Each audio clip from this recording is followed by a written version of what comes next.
Yeah, I think it just speaks volumes of the guys we're recruiting. Very high character guys that are going to be willing to go to the very end with us, no matter winning or losing. And then that, like I said, it reflects just on the coaching staff, on quality men that are on the coaching staff right now. Yeah, it'd be like talking about Ohio State. Anybody that talks about it, like we're going to play Ohio State, everyone kind of is like, oh, the Ohio State. That was Nebraska back in the day, and there's a little bit of weight to that name, and that's just because of the way they performed and the way they trained and the way they attacked every game, and that's what I think Coach Rule is talking about, bringing that back, that fear of the name back.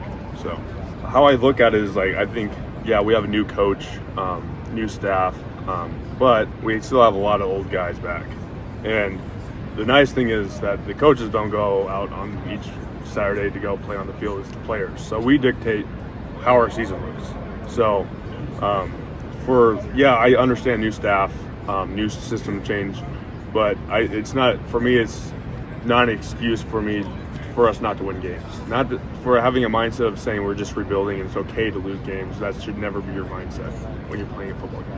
The thing is about Coach Rule, he doesn't care if you're the number 1 guy or the number 10 guy on the depth chart. He's going to treat everyone the exact same and hold them to the same standard.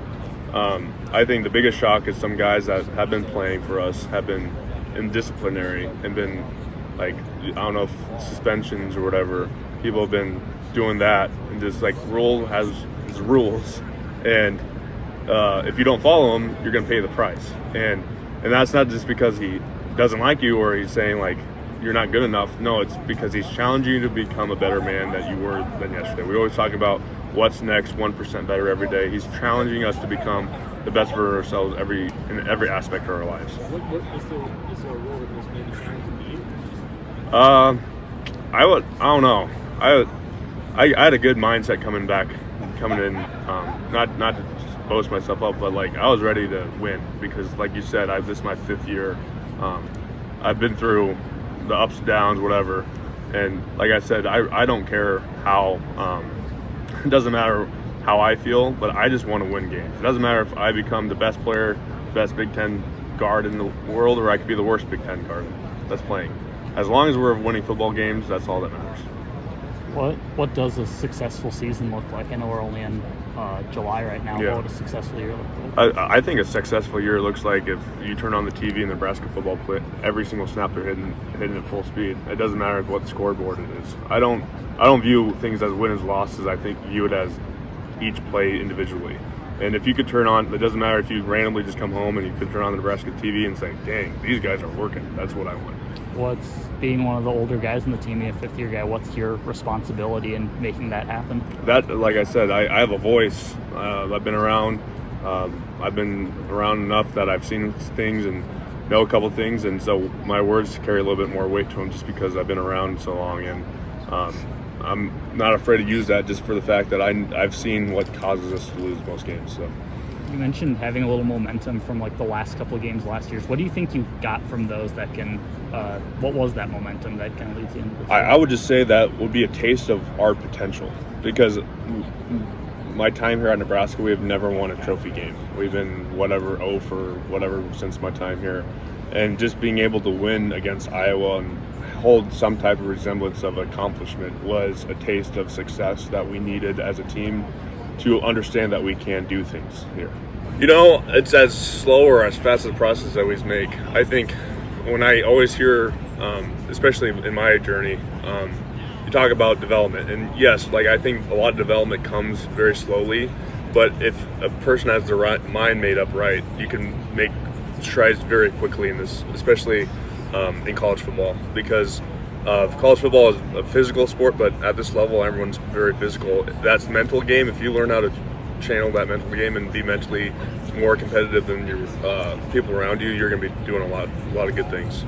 But just Coach Rule specifically, like, I mean, what is his messaging to you guys as far as like this may take up? You know, we're going to build this from the ground up type of deal. Oh, Coach Rule's whole thing is like the rebuilding process. I think he sees enough people in the offense and defensive room to say, hey, this isn't really a rebuild process. This is going to be like a reload type of mentality. And I think like I said, it's up to us to determine how that process goes. He's led. He has, since we're so senior led, where he's led a lot of responsibility lie on the shoulders of the seniors and older people, or the leaders of each position group this summer, just to build that continuity with each other. So, Ethan, all easy questions right here. You've got the citizenship awards. Tom Osborne on that team. Brooke, what does that mean to you, to these legends that are before you, that you're representing them? Just to state something, I'm going into secondary science education. I love going in the community and doing stuff. I try to do that as much as possible. And I even took a service trip to Panama in the beginning of May for a week, just going down there. We built the playground for the school. And I always feel like we've been given so much as football players. Like I get to eat for free most of the time. I get free facilities. They give me new clothes, and we have been given so much. It is our right to give so much back. And once you give back, the more you realize how much this game isn't about you. It's about a team, and then you start to really grasp that team aspect. And I think those things. It's just an honor to be a part of them.